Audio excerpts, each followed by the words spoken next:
నా పేరు కె సైనబ్ గౌడ్. నేను ఎంజెపి యాలల్ బాయ్స్ లో 8వ తరగతి చదువుతున్నాను. ఈ రోజు తెలుగు క్లబ్ యాక్టివిటీలో భాగంగా ఛందస్సు గురించి చెప్పుతున్నాను. మనకు 6 వేదంగాలు ఉంటాయి. శిక్ష, వ్యాకరణం, ఛందస్సు, నిరుక్తం, జ్యోతిషం, కల్పం. మూడవది ఛందస్సు. ఛందస్సు శాస్త్రాన్ని మనకు పరిచయం చేసిన పింగళుడు. ఛందస్సు అర్థం ఏంటి అంటే ఛద్ అనే ధాతువు నుంచి వచ్చింది. ఛద్ అంటే ఆహ్లాదం, ఆనందం. ఛందస్సుని ఆచారణం, సంపరణ అని కూడా అంటారు. దీనినే వేద విద్యగా, పద్య విద్యగా భావిస్తారు.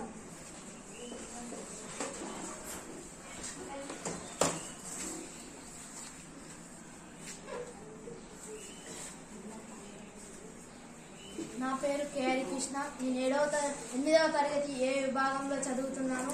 నేను ఇప్పుడు ఛందస్సులోని గురు లఘువుల గురించి చెప్పబోతున్నాను. ఛందస్సు అంటే పద్యాలలో,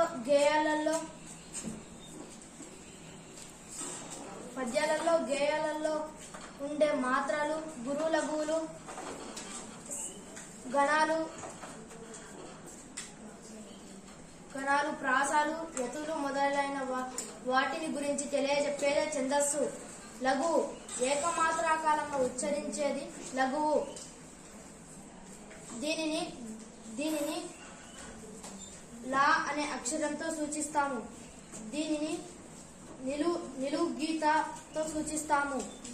దీనిని గుర్తించే విధానం దీర్ఘాక్షరాలు కానివన్నీ లఘువులే. దీర్ఘం లేని ద్విత్వాక్షరాలు లఘువులే. దీర్ఘం లేని సంయుక్తాక్షరాలన్నీ లఘువులే.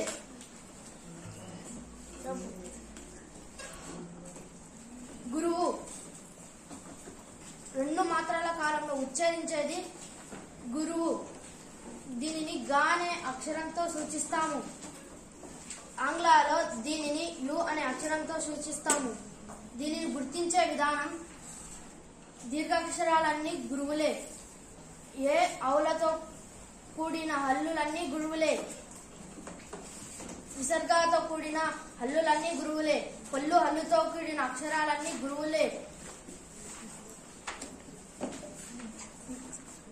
హస్వ సంయుక్తాక్షరాలకు ముందున్న అక్షరాలన్నీ గురువులే. ద్విత్వాక్షరానికి ముందున్న అక్షరాలన్నీ గురువులే.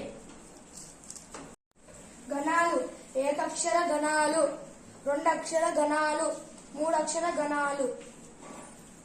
ఏకక్షర గణాలు లఘువు, గురువు. 2 అక్షర గణాలు లగము, లఘువు, గురువు. లలము, లఘువు, లఘువు. గలము, గురువు, లఘువు. గగము, గురువు, గురువు. 3 అక్షర గణాలు జ, బ, జ, స, మ, య, ర, త. 3 అక్షర గణాలు భగనం, జగనం, సగనం, మగనం, యగనం, రగనం, తగనం, నగనం. భగనము ఆది గురువు. భగనము. జగనము మధ్య గురువు.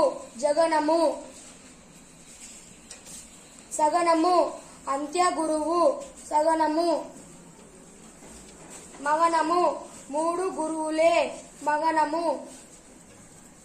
యగనము ఆది లఘువు. యగనము.